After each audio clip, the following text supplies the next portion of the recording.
ఏంది సామి, నీ ఆట మళ్ళీ మొదలు పెట్టేశావా? ప్రతి నీటి చుక్క అత్యంత అమూల్యమని ఒలకబోసుకుంటే మళ్ళీ దొరకదని తెలియక అజ్ఞానానికి అహంకారానికి మధ్య నిర్లక్ష్యంగా బతికేసిన పాపానికి పరిహారం తీసుకుంటున్నావా? ఈ బక్కపల్చటోడ్ని ప్రకృతి విపత్తుతో చాచి కొట్టబోతున్నావా? కరువంటే ఏంటో చూపిస్తానని శపిస్తున్నావా అంటూ ఆకాశ దేశం వైపు చూస్తూ ఆక్రోశం వెళ్ళగక్కుతున్నాడు సగటు రైతన్న. ఒక్క సాగునీటికే కాదు, తాగునీటికి కూడా కటకట కమింగ్ సూన్ అట. తెలంగాణలో జలగండం పొంచి ఉందా అనేది గుండెల్ని పిండేస్తున్న తాజా హార్ట్ బ్రేకింగ్ వార్త. అవును, రైతు గుండెలన్నీ బీడు, పెట్టుకున్న ఆశలన్నీ మోడు. ఇక్కడ నారుతడి లేదు, ఆరుతడి లేదు. ఈసారి అన్నదాత కంటతడి. తెలంగాణలో పాతాళం దాకా ఇంకిపోయి డెడ్ స్టోరేజీకి చేరిన జలాశయాలు రైతులకు కడగళ్లనే మిగులుస్తున్నాయి. దాహంతో అల్లాడే పరిస్థితుల్ని కళ్ళెదుటే చూపిస్తున్నాయి. తెలవెలబోతోన్న కృష్ణా ప్రాజెక్టులు, పోసిపోయిన గోదావరి బేసిన్ తెలంగాణ జలవనరుల యంత్రాంగాల్ని వెక్కిరిస్తున్నాయి. తడవని గొంతు, ఎండిన పంట బెరసి ఈసారి సాగునీరు, తాగునీటి ఆనవాలను ప్రశ్నార్థకం చేస్తున్నాయి. గత 10 ఏళ్లలో కనీ విని ఎరుగనంత నీటి ఎద్దడి అతి త్వరలో దాపురిస్తోందనే సందేహం యావత్ తెలంగాణ ప్రజానీకాన్ని ఉలిక్కిపడేలా చేస్తోంది. కృష్ణా, గోదావరి బేసిన్లో ఏకంగా 14 ప్రాజెక్టుల్లో నీళ్లు అడుగంటాయంటే, శ్రీశైలం, సాగర్, జూరాలలో కనీస మట్టాల్ని కూడా నీళ్లు తాకలేదంటే, కృష్ణానది పరివాహక ప్రాజెక్టుల్లో 7 ఏళ్లలో తొలిసారిగా స్టోరేజ్ తగ్గిందంటే, గత 3 ఏళ్లు జల కళతో మురిసిన గోదావరి ప్రాజెక్టులు ఇప్పుడు ఎండిపోవడానికి సిద్ధమంటుంటే, రాబోయే కరువు కాటకాలకు ఇంతకంటే సంకేతాలు ఇంకేం కావాలి? మరొక్క మాటలో చెప్పాలంటే, తెలంగాణ గడ్డ మీద 2015 తర్వాత ఇంత నీటి కొరత రావడం ఇదే ఫస్ట్ టైం. పొంచి ఉన్న జలగండానికి కారణాలేంటి అంటే, 1 ప్రకృతి కరుణించకపోవడం, 2వది మానవ తప్పిదం. గత జూన్లో మొదలైన వాటర్ ఇయర్ ఈ ఏడాది మేతో ముగుస్తుంది. గత ఏడాది కుండపోత కురిసింది, తెలంగాణ నేల తడిసింది, మురిసింది. ఆరంభంలో సాధారణం కంటే ఎక్కువ వర్షపాతం నమోదైంది. ఇంకేముంది, మన డ్యాములు నిండుకుండలే అనుకుని సంబరపడిపోయాం. గోదావరి ప్రాజెక్టులోకి 100 టీఎంసీల నీళ్లొచ్చి పడ్డాయన్న లెక్కలు ఉన్నాయి. కానీ వరదల టైం గనుక ఆ నీళ్లు పంటలకు పనికిరాలేదు. గేట్లెత్తి కిందికి వదిలి సముద్రానికి అప్పగించుకున్నాం. ఇది చాలా ఆశ్చర్యకరమైన పరిస్థితి ఇది. ఎందుకంటే పోయిన సంవత్సరము వర్షపాతం చూస్తే దాదాపు 30 నుంచి 52% వర్షపాతం అధికంగా పడ్డది. కాకపోతే ఆ పడిన వర్షం కొన్ని నెలల్లో, కొన్ని రోజుల్లోనే పడిన పరిస్థితి. అక్టోబర్ తర్వాత వాన జాడే లేకుండా పోయింది. గడిచిన 6 నెలల్లో 56.7% వర్షపాతం లోటు నమోదైంది. అంటే పడాల్సిన వర్షాల్లో సగం కూడా పడలేదు అన్నది వాస్తవం. కొత్త నీరు చేరక, ఉన్న నీరు ఇంకిపోయి, ఇంట్లో లేక ఏకంగా 14 జలాశయాలు నిండా ఎండిపోయి డెడ్ స్టోరేజీకి దగ్గరయ్యాయి. ఫలితం, ఈ వేసవిలో తాగునీటికి, సాగునీటికి కంబైన్డ్ కష్టాలు. జూన్లో గనుక ఋతుపవనాల రాక ఆలస్యమై వానలు కురవడంలో జాప్యం జరిగితే మంచినీళ్ళో రామచంద్ర అంటూ ఏడ్చుకోవాల్సింది. తెలంగాణ వ్యాప్తంగా ఇప్పటికే 103 మున్సిపాలిటీల్లో 100% నీటి కొరత మొదలైంది. రోజువారీ అవసరాల కంటే తక్కువ నీరు సరఫరా అవుతోంది. భగీరథ కనెక్షన్లున్నాయి కదా అని ఆరాంగా ఉంటే సరిపోదు. నల్లాల్లోకి నీళ్లు నింపే జలాశయాలు నిండుగా ఉండాలి. భాగ్యనగరంలో అయితే మరీ దుర్భర పరిస్థితులు తప్పేలా లేవు.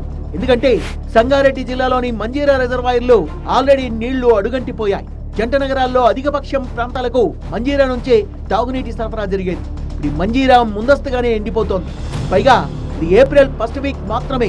మే, జూన్ మాసాలు ముంచుకొస్తే నీటి సరఫరా ఎలా చేయాలనే తలపోటు అప్పుడే మొదలైపోయింది జలమండలికి.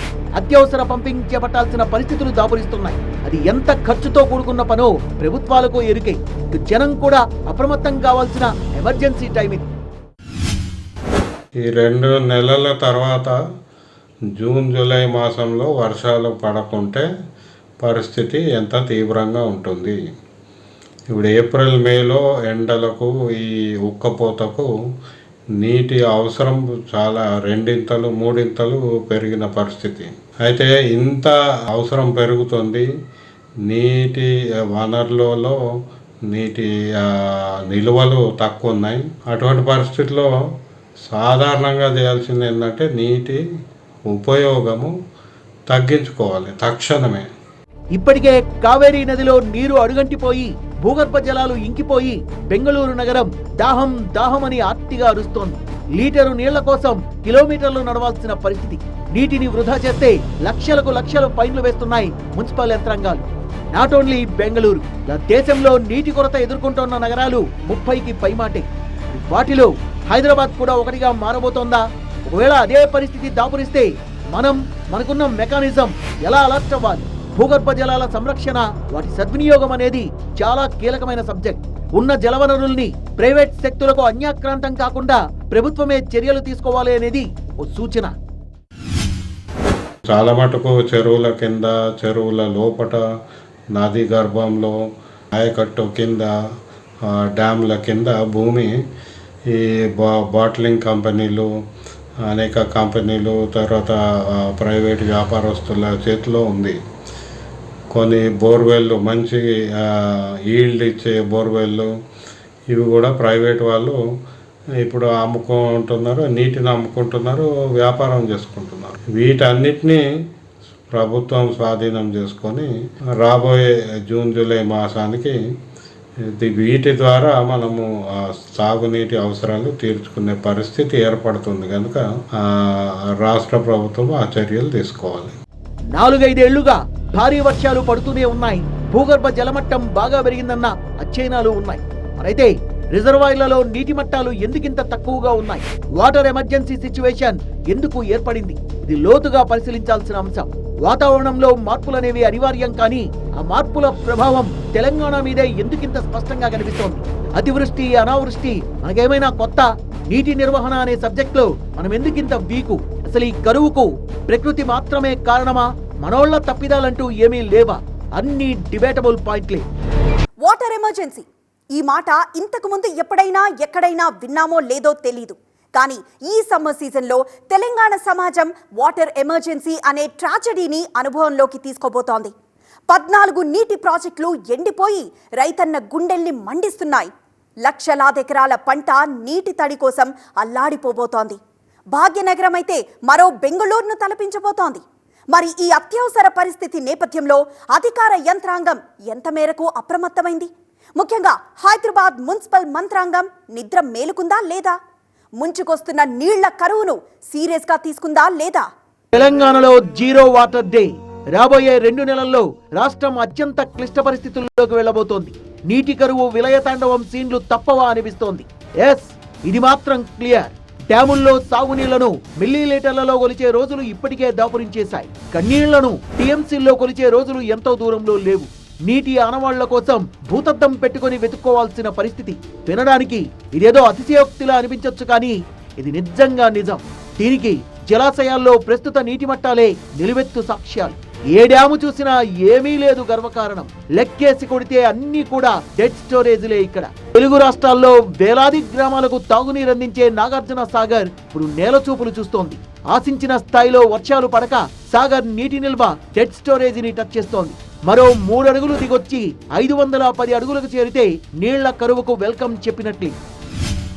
డెడ్ స్టోరేజ్కి చేరుకోవడంతో ఇక్కడ నాగార్జున సాగర్ ప్రాజెక్టు వద్ద డేంజర్ బెల్స్ అయితే మోగుతున్నాయి. 590 అడుగులతోటి 312 టీఎంసీలతో సామర్థ్యంతో ఉన్నటువంటి నాగార్జున సాగర్ ప్రాజెక్టు ప్రస్తుతం అయితే 511 అడుగులకు పడిపోయి కేవలం 133 టీఎంసీల నీరు మాత్రమే ఉంది.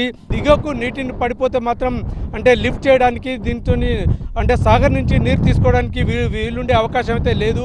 దీంతో పూర్తిగా హైదరాబాద్ జంట నగరాలతో పాటు నల్గొండ, ఖమ్మం జిల్లాలకు కూడా తాగునీటికి అయితే తీవ్రమైనటువంటి ఎద్దడి ఏర్పడే ప్రమాదం అయితే చాలా స్పష్టంగా కనిపిస్తోంది. గత ఏడాదితో పోలిస్తే నాగార్జున సాగర్ రిజర్వాయర్లో నీటి లభ్యత 31 టీఎంసీలు తక్కువగా ఉంది.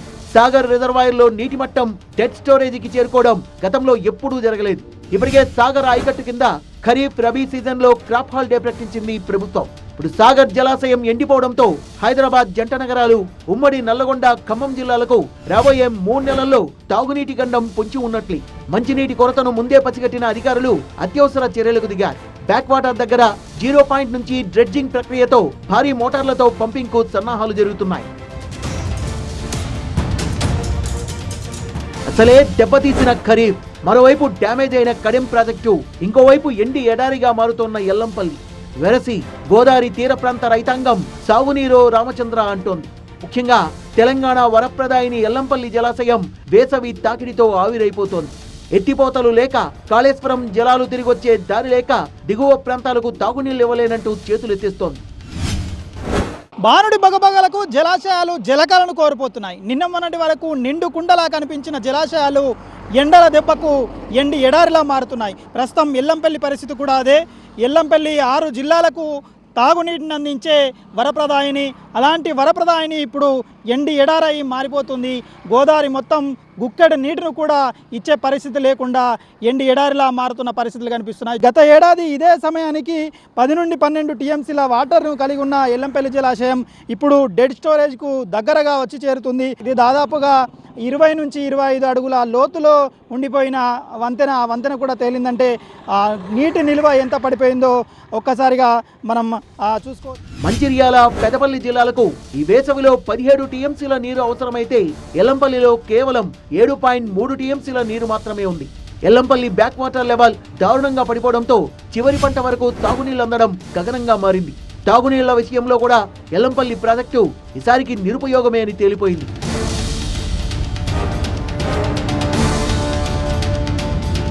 ఉమ్మడి కరీంనగర్ జిల్లాలో ప్రధాన ప్రాజెక్టులు ఎండిపోవడంతో నీటి కటకట అప్పుడే మొదలైపోయింది. లోయర్ మానేరు డ్యాంలో నీటి మట్టం తగ్గిపోయి దిగువ ప్రాంతాలకు నీరు విడుదల చేయడం కష్టంగా మారింది. Lower Maneru dam capacity 24 TMC. ప్రస్తుతం 5 టీఎంసీల నీరు మాత్రమే ఉంది. ఎగువ ప్రాంతాల నుంచి నీరొచ్చే అవకాశం అయితే లేదు. ఇప్పటికే తాగునీటి కష్టాలు మొదలైపోయాయి. కరీంనగర్లో 2 రోజులకోసారి మాత్రమే నీరు విడుదల చేస్తున్నారు. డ్యాంలో మరో 2 టీఎంసీల నీరు తగ్గితే మట్టి నీళ్లు వచ్చే అవకాశం ఉంది. సరిగ్గా వరి పంట చేతికొచ్చే సమయం. వైపు తీవ్రమైన ఎండలు, అడుగంటిపోతున్న భూగర్భ జలాలు, వీటికి తోడు నిండుకున్న రిజర్వాయర్లు రైతన్న సహనాన్ని పరీక్షిస్తున్నాయి.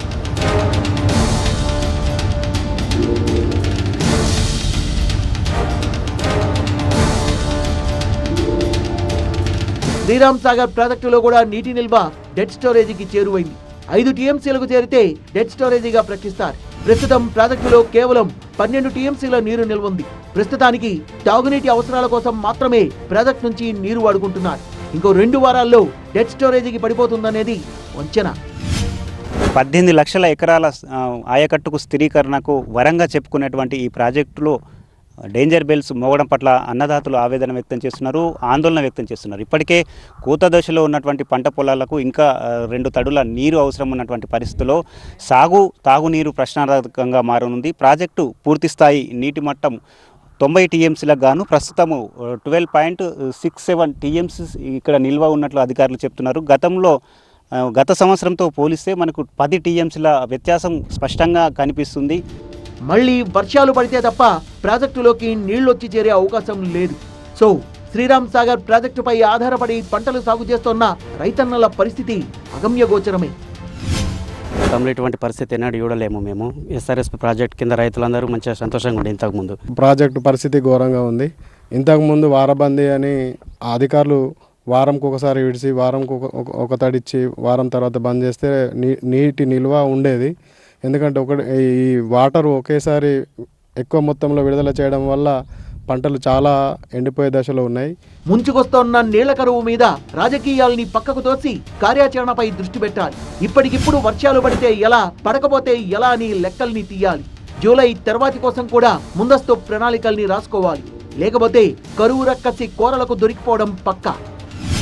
2 సినారియోలు మనం పెట్టుకోవచ్చు. అంటే ఒకవేళ వర్షాలు పడితే ఎట్లాంటి వ్యవసాయము, ఎట్లాంటి పంటలు వేయవచ్చు అనేది ఒక రకమైన ప్రణాళిక అయితే, రెండోది వర్షాలు పడకుంటే, తక్కువ పడితే లేదా ఆలస్యంగా పడితే ఎట్లాంటి పంటలు వేయాలి, ఎట్లాంటి పంటల సరళి రాష్ట్ర వ్యాప్తంగా ఉండాలనేది రైతులకు ఒక ప్రణాళిక తయారు చేయాల్సిన అవసరం ఉంది. ఈ 2 రకాలు ప్లాన్ ఏ, ప్లాన్ బి లాగా తయారు చేస్తే అప్పుడు మనం జూన్ జూలైకి కూడా ముందస్తుగా తయారీ చేసుకున్నట్టు అవుతుంది. మంచినీటి కొరత నుంచి తప్పించుకోవాలంటే వాణిజ్య అవసరాలకు నీటి సరఫరాను తగ్గించడం మరో సముచిత మార్గం. నగరం చుట్టుపక్కలున్న ఫార్మా కంపెనీలకు నీటి సరఫరాను కత్తిరించి నగరవాసుల అవసరాలకు సరిపడా నీళ్లిచ్చే ఏర్పాట్లు చేయాలి. నీటి పొదుపుపై జనంలో అవగాహన పెంచాలి. ఉన్న నీళ్లను కార్లు కడగడానికి వాడేసి తాగడానికి నీళ్లు లేవని గగ్గోలు పెట్టే జనాన్ని అప్రమత్తం చేయాలి. అప్పుడే హైదరాబాద్లో నీటి సరఫరాపై రివ్యూలు మొదలయ్యాయి. గత ఏడాదితో పోలిస్తే నీటి సరఫరాకు ఏడాది 4.12% డిమాండ్ పెరిగింది. గత ఏడాది మార్చిలో 21,000 నీళ్ల ట్యాంకర్లు అడిగితే ఇప్పుడు 31,000 ట్యాంకర్లకు డిమాండ్ వస్తోంది. హైదరాబాద్ పరిధిలో 37,000 ఇళ్లలో సర్వే చేయించిన వాటర్ బోర్డు ఇంకుడు గుంతలు లేని వాళ్ళు ఖచ్చితంగా ఏర్పాటు చేసుకోవాలని ఆదేశాలు ఇచ్చింది. కన్స్యూమర్స్ దగ్గరికి వెళ్ళి సర్వే చేశాం. సర్వేలో మాకు తెలియదు ఏంటంటే కంపేర్ టు 23 మార్చి కంటే 24 జనవరి నుంచే ట్యాంకర్ బుకింగ్స్ స్లోగా పెరిగిపోతూ వస్తున్నాయి. దానివల్ల మాకు అర్థమైంది ఏంటంటే బోర్వెల్స్ డ్రై అయిపోతున్నాయి. ఇది ఫ్యూచర్లో పెరిగే అవకాశం ఉంది కాబట్టి దాదాపు ఇంకొక 300 ట్యాంకర్లు తెచ్చుకొని నైట్ టైం ఆపరేషన్ చేసి రోజుకి 10 నుంచి 12,000. Last year highest delivery was around 6,000. ఈసారి దాదాపు 12,000 పర్ డేకి ట్రిపుల్ సరఫరా చేస్తానికి మేము సిద్ధమవుతున్నాము. సో ఎక్కడ కూడా ఆందోళన పడాల్సిన అవసరం లేదు. కొన్ని దగ్గరలో బెంగళూరుతో కంపేర్ చేసి వస్తున్నాయి, ఇంకొక నగరంతో కంపేర్ చేసుకోవడం మంచిది కాదు. ఏ బాధ వాళ్ళకు ఉంటుంది, ఏ రిసోర్సెస్ వాళ్ళకు ఉంటాయి. మన దగ్గర రిసోర్సెస్ మనకున్నాయి. ఈ రోజున నీళ్లు మనకు నాగార్జున సాగర్లో ఉండే నీళ్లు ఇంకొక సంవత్సరం వరకు వాడుకునేదానికి కూడా అవకాశం ఉంది. సో బెంగళూరుకు వచ్చిన కష్టం మనకు రాదని భరోసా ఇస్తోంది భాగ్యనగర జలమండలి. కానీ మంజీరా జలాశయంలో నీటి నిల్వలు మాత్రం జంట నగరాల్ని బెంబేలెత్తిస్తూనే ఉన్నాయి. మిగతా డ్యాంలు కూడా నీళ్లు లేక నిర్వికారంగా మారడంతో తెలంగాణ మొత్తానికి సినిమా చూపించబోతోంది ఈ సమ్మర్ సీజన్. అప్రమత్తం కాకపోతే ఆగమాగమే.